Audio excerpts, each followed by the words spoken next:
नमस्कार, मैं हूं मयूरिका और वीएनएम टीवी पर आप मेरे साथ देख रहे हैं मुद्दे की बात। 9 जुलाई 2025 का वो दिन जब सुबह-सुबह ये खबर आई कि आणंद और वडोदरा जिले को जोड़ता हुआ गंभीरा ब्रिज अचानक टूट गया। किसकी लापरवाही थी? किसके भ्रष्टाचार की भेंट वो ब्रिज चढ़ गया?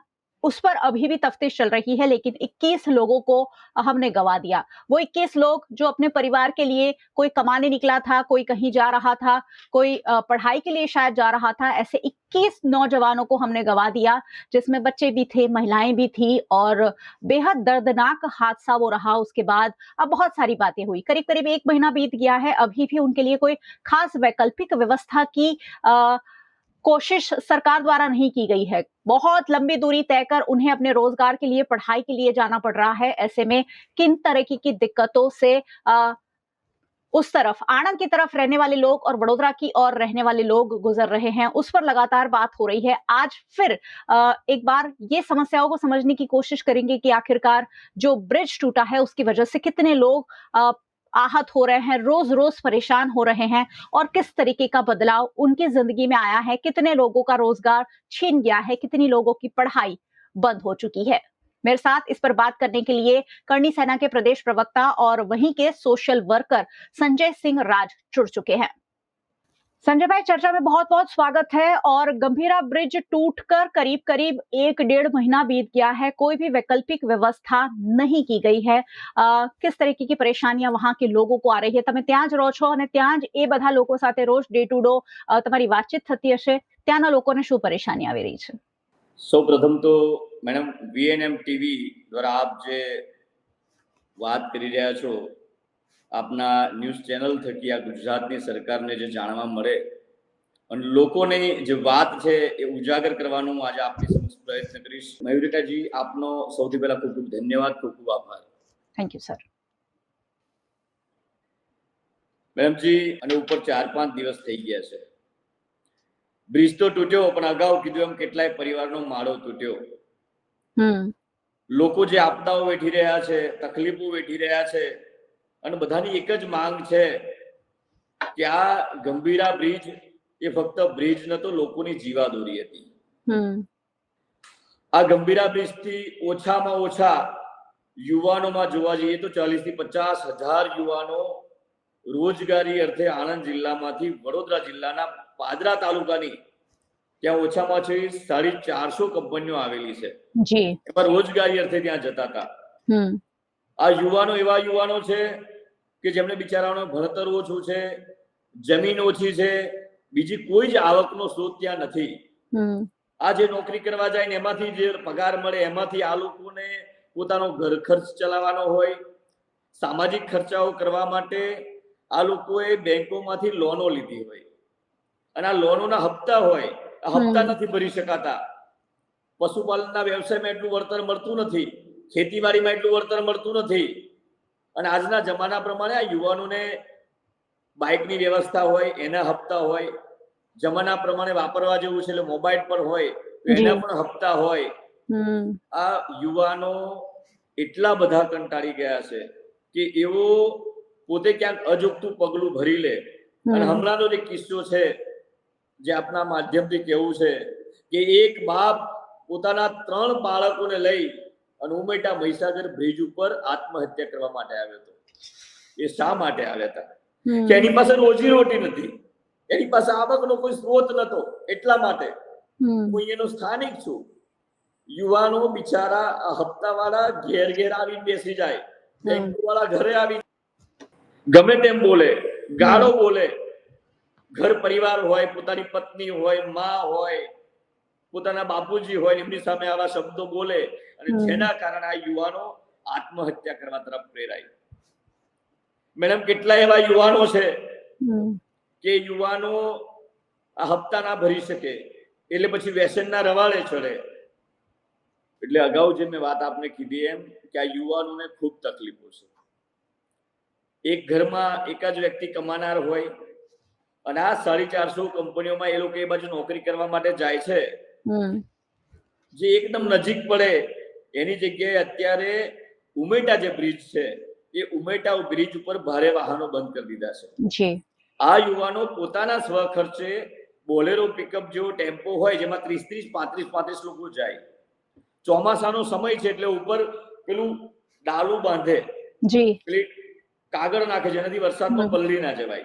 હવે એ પણ ત્યાં લોખંડના હેવી ચેનલ કરી દીધા છે, એ પણ નથી જઈ શકતું. યુવાનો પાસે બાઇકોની બધી વ્યવસ્થા હોય નહીં એટલે ઉમેટા બ્રિજની જગ્યાએ જે લોકો બાઇક હોય એ લોકો ત્યાંથી જાય અને બાકીના બધાએ વાસદથી ફરીને જવું પડે. બિલકુલ. જો વાસદથી ફરીને જાય છે તો 60 થી 70 કિલોમીટર જેટલું અંતર કાપવું પડે.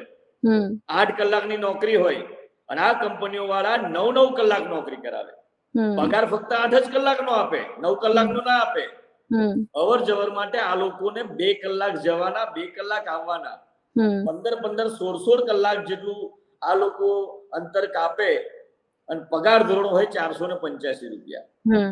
એમાં આ કંપનીઓ વાળા કેવું કરે કે મહિનાનું જે પ્રોડક્શન હોય એ પ્રોડક્શન આ લોકો 15 થી 20 દિવસમાં આ લોકોને ગમે તેમ કરીને ધાક ધમકી આપીને 15 થી 20 દિવસમાં પ્રોડક્શન ખેંચાવી લે. જી પાછળના 10 દિવસ રજા આપે એટલે 10 દિવસનો પણ પગાર કપાઈ જાય. હવે 485 ગુણ્યા તમે 30 કરો તો 14,500 ની આસપાસ પગાર થાય અને એમાંથી પાછો 4-4.5 પગાર 10 દિવસનો કપાઈ જાય. અને જે લોકો જે ભાડા કરીને ટેમ્પા કરીને જતા હોય એ દરરોજના બાંધેલા હોય એટલે મહિનાનો પગાર તો એમને જે ભથ્થું નક્કી કર્યું હોય ભાડા ભથ્થું એ તો એમને આપી જ દેવું પડે. બિલકુલ. તમે વિચાર કરો કે કેટલી બધી આપદાઓનો સામનો આ યુવાનો કરી રહ્યા છે.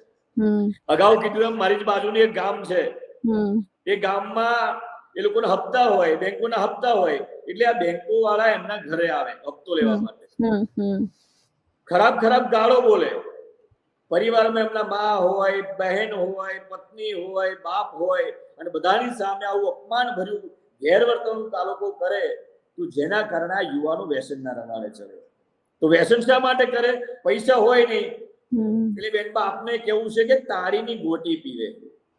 અચ્છા.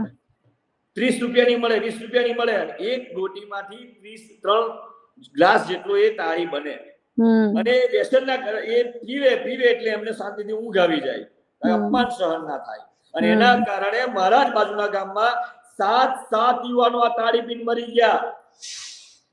અને મરી તો ગયા, એમની ઉંમર તો જોવો 21 વર્ષ, 22 વર્ષ, 23 વર્ષ, 24 વર્ષની. અને આ ગંભીરા બ્રિજ તૂટ્યો એ પછીની ઘટના છે? એ પછીની પણ છે, પહેલાની પણ છે, અત્યારે તો વધી ગઈ. અત્યારે વધી ગઈ. એ જે બહેનો જે વિધવા થાય એ વિધવા દીકરીઓની ઉંમર કેટલી? 18 વર્ષ હોય, 19 વર્ષ હોય, 20 વર્ષ હોય, એમને પાછળ એક બાળક હોય.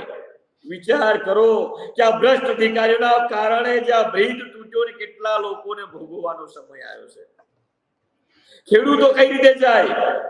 વૈકલ્પિક માર્ગ માટે કેટલાય દિવસથી બધા આંદોલન કરી રહ્યા છે. યુવાનોના હપ્તા નથી ભરાતા, બિચારા રડે છે, બોલી નથી શકતા. જો કદાચ રજા પાડે આ લોકો તો એકાદ દિવસ કે 2 દિવસ રજા પાડે તો આ લોકોનો પગાર કપાઈ જાય તો એમને ડર હોય કે કદાચ એકાદ દિવસનો પગાર કપાય કે 2 દિવસનો પગાર કપાય ને 1,500 કે 800 રૂપિયા ઓછા આવશે તો મહિનાના અંતે અમારે ભોગવવાનો વખત આવશે. અમે ક્યાંથી હપ્તા ભરીશું? ઘર કેવી રીતે ચલાવીશું? આ બહેનો હોય એ બહેનોની વેદના એવી છે કે બહેનો પણ નોકરી જાય, સવારે બસ લેવા માટે આવે, એમાંથી એમનો પગાર કપાય, એ ભાડા ભથ્થું પણ એ કંપનીઓ વાળા વધારે નથી આપતા. આ બહેનો 8 કલાકની નોકરી કરવા માટે સવારે 4:30 વાગે વહેલા ઉઠે, ટિફિન બનાવે, પશુપાલનનો વ્યવસાય ગાય ભેંસ રાખતા હોય એકાદ બે તો એના માટે ઘાસચારો સવારે વહેલા તૈયાર કરે, બાળકો માટે ટિફિન બનાવે અને આખો 60-70 કિલોમીટર લાંબુ અંતર કાપી અને આ લોકો નોકરી જાય. કંપની વાળા 10 દિવસની રજા આપે, પગાર કાપી લે, ભાડા ભથ્થું વધારે નહીં, પેટ્રોલનો ખર્ચો પેટ્રોલ એલાઉન્સ ના આપે. તો મારે એ કેવું છે કે આ જ કંપનીઓ વાળા આ જે ચાલુ જે સત્તાધારી પાર્ટી છે, આ સત્તાધારી પાર્ટીને આ જ કંપનીઓ વાળા મોટા ફંડો આપે છે અને આ સરકાર લાવ્યા તો આ જ કંપનીઓ વાળા એ સરકારને રજૂઆત કરે કે તમે મોટું ફંડ લો છો તો શું તમે આ યુવાનોને તમે થોડું પેટ્રોલ ભથ્થું ના આપી શકો? આ ગરીબડા બાપડા બિચારા જે યુવાનો છે એમના આંખોમાંથી આંસુ નથી સુકાતા. પરિવાર રડી રહ્યો છે, એમની વેદના કોણ સમજે? નથી સત્તાધીશો સમજતા, નથી રાજકારણી લોકો સમજતા. રોડ પર બેસીને આંદોલન અમે લોકો કરીએ છીએ. ગઈકાલે જ આંદોલન કર્યું, યુવાનો રડતા હતા રોડ પર બેસીને, ત્યારે આજ સત્તાધારી પાર્ટીના લોકો પોલીસ તંત્ર દ્વારા અમારા ઉપર મારપીટ કરે, અમને ઘસીટે રોડ પર, ત્યારે ખૂબ દુઃખ થાય. 18 વર્ષની ઉંમર થાય તો ચૂંટણી કાર્ડ બનાવી દે કે વોટ લેવા માટે ઘરે ઘરે આવે, વોટ આપો, વોટ આપો, વોટ આપો. તો શું 18 વર્ષની ઉંમર થાય વોટ લેવાનો અધિકાર છે? તો આ સરકાર 18 વર્ષની ઉંમર થાય રોજગાર આપવાની એમની જિમ્મેદારી નથી છે કે નહીં? આ યુવાનો તમારી પાસે શું માંગે છે? રોજગારી જ માંગે છે ને, એ સિવાય શું તમારી પાસે માંગે છે? એમના ટેક્સના પૈસાથી તમારે આ બ્રિજ વૈકલ્પિક વ્યવસ્થા કરવાની છે, તો ના કરી શકાય? પણ કોણ સમજે? 1 2 3 4 5 યુવાનો નથી, 1 2 3 4 5 ઘર નથી, હજારોની સંખ્યામાં છે યુવાનો. અને આ કોઠાગાળાનો વિસ્તાર કહેવાય બેનબા. આણંદ જિલ્લાનો કોઠાગાળાનો વિસ્તાર, મહીસાગર નદીનો પટ વિસ્તાર કહેવાય. જી બિલકુલ. ખૂબ ખેતીવાડી થાય, અહીંયા ખૂબ શાકભાજી થાય. શાકભાજી ટ્રાન્સપોર્ટ નથી કરી શકતા, ભાવ ના મળે, એટલું લાંબુ અંતર કાપવું પડે. જે શાકભાજી વીણીને ભેગું કર્યું હોય ચીમડાઈ જાય, ત્યાં ભાવ ના મળે. શું કરવું? કોણ વેદના સમજશે? નથી હપ્તા ભરાતા. પણ આપના માધ્યમથી જો કદાચ સરકારની આંખો આ બેરી, બોબડી, મૂંગી, આ સરકાર જો કદાચ સાંભળે તો આપના માધ્યમથી કેવું છે? આ હૈયું ભરાઈ ગયેલું છે. દરરોજ રડીએ છે, દરરોજ લોકોના ફોન આવે છે. અને એવા યુવાનો અમારી સાથે જોડેલા છે, કરણી સેનામાં યુવાનો જો જોડાયેલા છે. હું ફક્ત ક્ષત્રિય સમાજની વાત નથી કરતો, સર્વ સમાજની વાત કરું છું. સર્વ સમાજ માટે લડીએ છીએ, બોલીએ છીએ.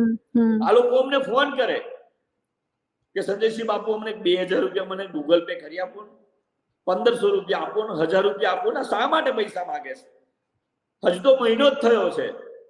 મહિનામાં આ લોકોને એવું હશે કે દરરોજના 50 રૂપિયા વધારે વપરાઈ જાય, કોઈના 20 રૂપિયા વધારે વપરાઈ જાય, કોઈના 100 રૂપિયા વધારે વપરાઈ જાય. પણ જયારે મહિનો થયો ને ત્યારે ખબર પડી કે 100 રૂપિયા, 50 રૂપિયા, 30 રૂપિયા વપરાતા તો 4000 જેટલો ખર્ચો પગારમાંથી કપાઈ જાય છે. જી.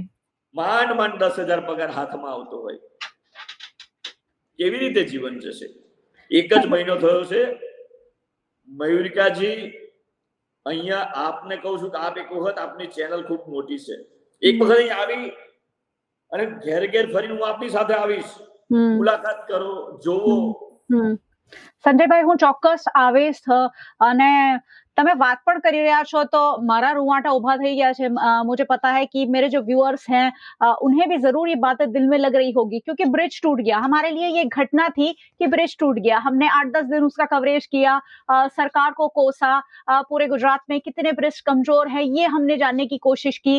लेकिन उसके बाद जो हजारों परिवार तिल तिल मर रहे हैं, जहां हर उम्र के लोग हैं, महिलाएं हैं, जैसे संजय भाई ने कहा, सुबह 4 बजे उठकर सारा काम करके उन्हें, क्योंकि उन्हें 60 किलोमीटर लंबी दूरी तय करनी है, जिनके पास थोड़ी व्यवस्था है वो उमेटा ब्रिज से जा रहे हैं, लेकिन वहां भी बाइक का खर्च, पेट्रोल का खर्च, अगर वो टेम्पो में जा रहे हैं, ये सारे खर्च, अगर 10-15 हजार की सैलरी में ये सारे खर्च उठाने पड़े तो एक परिवार, 21 लोग तो मर गए, लेकिन उसके पीछे शायद 21,000 से ज्यादा लोग तिल तिल मर रहे हैं क्योंकि गंभीरा ब्रिज टूट गया है.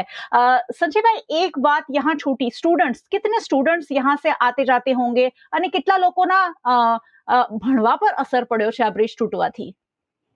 देखिए मैडम, यहाँ पे गंभीरा से जो पादरा है, वहां से स्कूल कॉलेज से बहुत सारे बच्चे इधर आते थे, क्योंकि इस तरफ कॉलेज भी है, तो बच्चे आने जाने वाले बच्चे. अभी गंभीरा की मैंने बात सुनी थी, यहाँ के लोकल जो बच्चे थे वो पादरा की साइड नजदीक पड़ता था, तो उधर पढ़ने के लिए जाते थे. जी. तो मैं जहाँ पे रहता हूँ, गंभीरा से मेरा तकरीबन 5-7 किलोमीटर दूर है. मेरे बगल में एक इंग्लिश मीडियम कॉलेज है, स्कूल है इंग्लिश मीडियम. तो यहाँ पे तकरीबन 20 गाड़ी और बढ़ गई. वहां के स्कूल में सर्टिफिकेट सब लोगों ने निकाल दिए और निकाल के इस तरफ सब बच्चे आ गए. अब आप सोचिए कि आधा साल तो वहां पढ़े, आधा साल इधर पढ़ेंगे. सब सर्टिफिकेट निकाल के इधर आ गए पढ़ने के लिए. प्राइवेट स्कूल में फीस भी इतनी महंगी भरनी पड़ेगी, तो ये पढ़ाई में भी बहुत असर करता है. बच्चे बेचारे क्या करें. तो मेरी बगल की स्कूल की बात है, तकरीबन 20 गाड़ी यहाँ बच्चे, हर रोज 20 गाड़ी ज्यादा बढ़ गई. बच्चे तकरीबन एक गाड़ी में शायद 20-20 या 15-15 भी बच्चे आते होंगे. तो आप सोचिए, तकरीबन ये स्कूल में 200 बच्चे अगर नए ज्वाइंट हुए हैं, तो दूसरे बच्चे कहीं कितने ज्वाइंट हुए होंगे. बहुत तकलीफ है. आपसे गुजारिश है हम्म कि आप आपके माध्यम से इन सरकार को बताइए हम्म कि ये सरकार कभी गाय के नाम पे सबके पास वोट मांगती है, धर्म के नाम पे वोट मांगती है, लेकिन जब ये गाय को लंपी वायरस हो गया था तब ये सरकार नहीं ध्यान दिया उन्होंने। जયારે आज सरकार ભગવાનના નામે મત માગે પણ એ જ મંદિરો તૂટે ત્યારે આ સરકાર ના બોલે। આ બધા તકવાદી લોકો છે, તક જોઈ અને બધાનો લાભ ઉઠાવે। ભણવામાં આપણે કીધું કે દિવાળીમાં જેટલા ફટાકડા ના ફૂટે ને એટલા તો આ ગુજરાતમાં પેપરો ફૂટ્યા છે। એ પેપરો નથી ફૂટ્યા, એ યુવાનોના ભવિષ્ય ફૂટ્યા છે। એ મા બાપે મોંઘી મોંઘી ફીઓ ભરી, એ મા બાપના સપનાઓ તૂટ્યા છે। કેટલાક પ્રશ્નો કરીશું આપણે આમની સામે। આ ભ્રષ્ટ નીતિઓના સામે બહુ જ પ્રશ્નો છે। આજ માનનીય મોદીજી એવું કહેતા હતા કે હું દર વર્ષે 2 કરોડ રોજગારી આપીશ। રોજગારી તો ના આપી શક્યા, પણ આ જે રોજગારી ચાલુ છે અમારા આણંદ જિલ્લાના લોકો જે પાદરા તરફ જઈ રહ્યા છે તે રોજગારી તો બચાવો। તમારામાં આપવાની તેવડ તો નથી, પણ રોજગારી છીનવો છો શું કરવા? તમે એક રાતમાં બધું કરી શકો तो શું તમે થોડા દિવસની અંદર વૈકલ્પિક રોડની વ્યવસ્થા ના કરી શકો? सर, दोनों किनारों पे वोटिंग की क्या व्यवस्था हो सकती है? क्या संभव है कि दोनों किनारों पर हम वोट चला सके? क्या सरकार ऐसा कोई कदम उठा सकती है? नहीं, वोट मैडम नहीं कर सकते, इसलिए नहीं कर सकते कि यहाँ पे ये जो गंभीरा ब्रिज है उसके थोड़े आगे ही मतलब दरिया आ जाता है, बगल में ही है जी। नजदीक। तो हर महीने में हमारे यहाँ पे पूनम होती है, तो पानी का असमान पूनम है पे जी। पानी आता है उधर, बिल्कुल। टाइम पे पानी बहुत बढ़ जाता है, तो ये नहीं कर सकते क्योंकि उससे तो और ज्यादा जाने चली जाएंगी। कोई भी दुर्घटना हो सकती। कई लोगों की मांग है कि अगर ये किया जाए तो बहुत अच्छा है, लेकिन ऐसा कोई व्यवस्था वो लोग सोचे, सरकार सोचे। ये भी व्यवस्था अच्छी है, लेकिन पानी आता जाता रहता है। तो और बीच ये बीच जो में इलाका है, बंद पड़ सकती है। गंभीरा ब्रिज वाला जो इलाका है वहां कीचड़ बहुत है, दलदल बहुत है। ओके। तो दलदल के कारण भी और तकलीफ होने की संभावना है, लेकिन अगर सरकार सोचे तो हो सकता है, नहीं हो सकता ऐसा नहीं है। जी। और क्या वैकल्पिक व्यवस्था हो सकती है? कहाँ से ये सड़क बन सकती है? अगर सरकार अगर इस पर सोच रही है तो कहाँ से ये रास्ता बन सकता है ताकि लोगों को इजी हो जाए? देखिए, रास्ता तो वहां से ही करना पड़ेगा, वहां रास्ता करने की है, वहां कर सकते हैं। जैसे मैंने ये प्रयागराज में या कहीं पे कोई वैकल्पिक व्यवस्था के तौर पे एक ब्रिज बनाया गया था, मैंने शायद सुना था, देखा भी है। वो बड़े बड़े ड्रम लगा के जैसे पानी आता है तो पानी जैसे वो ब्रिज ऊपर उठ ऊंचा हो जाता है जी। हाँ, तो मैं नहीं कहता कि पूरा ये बना दे, लेकिन वैकल्पिक सिर्फ चलते पैदल लोग जा सकते हैं या सिर्फ बाइक निकल सके, अगर ऐसी व्यवस्था की जाए। समझो કે શહેરમાં કેવું હોય કે ટ્રાફિક જામની સમસ્યા હોય એટલે પેલો સિગ્નલ મૂક્યો હોય કે 25 સેકન્ડ આ બાજુથી ગાડી જાય, 25 સેકન્ડ પેલી બાજુથી આવે। જો આ બ્રિજ પર પગદંડીની વ્યવસ્થા કરવામાં આવે અને બંને બાજુ પોલીસ કર્મચારીઓ બબે 5-5 મિત્રો મૂકે અને ગંભીરા બાજુ સાધનો મૂકવાની વ્યવસ્થા કરે, પાર્કિંગની વ્યવસ્થા કરે, એટલે બધા પોતાના સાધન લઈને ગંભીરા સુધી આવી શકે અને ત્યાંથી પછી પગદંડી ભાઈ 40 સેકન્ડ અહીંથી લોકોને ચાલતા જવાનું जी 1 મિનિટ ચાલતા જવા, તો 1 મિનિટ પેલી બાજુ ચાલતા જાય, પછી 1 મિનિટ થી પેલી બાજુ પાદરા સાઈડ કંપનીઓ વાળા એમને લઈ જવાની વ્યવસ્થા કરે जी जी। તો ત્યાંથી આ લોકોને બહુ નજીક પડે। પછી પેટ્રોલ ભથ્થું કદાચ ના પણ આપે તો વાંધો નથી, બિલકુલ સમય પણ બચી જાય અને બધાનો પેટ્રોલ પણ મળી જાય, જે ખર્ચ થઈ રહ્યો છે એ પણ બચી જાય। जी बिल्कुल। 4 કલાક જેટલો સમય વધારે નીકળી જાય છે। આ લોકો સમાજમાં નથી જઈ શકતા, ક્યાંક કોઈ ફંક્શનમાં ના જઈ શકે, ના ખેતીવાડી સાચવી શકે।